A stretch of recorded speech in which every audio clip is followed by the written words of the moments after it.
The Suffering Bastard is a classic cocktail initially created as a hangover cure during the 1940s. It's a refreshing mix of bourbon, gin, lime juice, simple syrup, bitters, and ginger beer. You will need the following ingredients: 1 ounce bourbon. Use a good quality bourbon for better taste.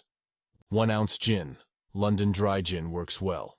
Half an ounce fresh lime juice, freshly squeezed for optimal flavor.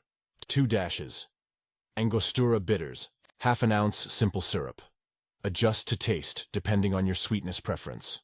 4 ounces ginger beer. Use a spicy ginger beer for a kick.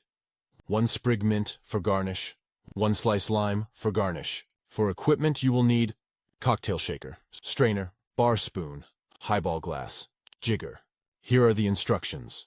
Fill a cocktail shaker with ice.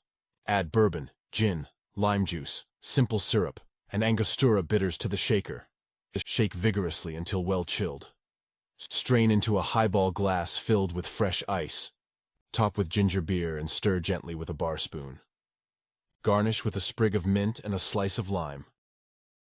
The Suffering Bastard was originally concocted at the Shepherd's Hotel in Cairo by bartender Joe Sealom during World War II to help British soldiers recover from hangovers.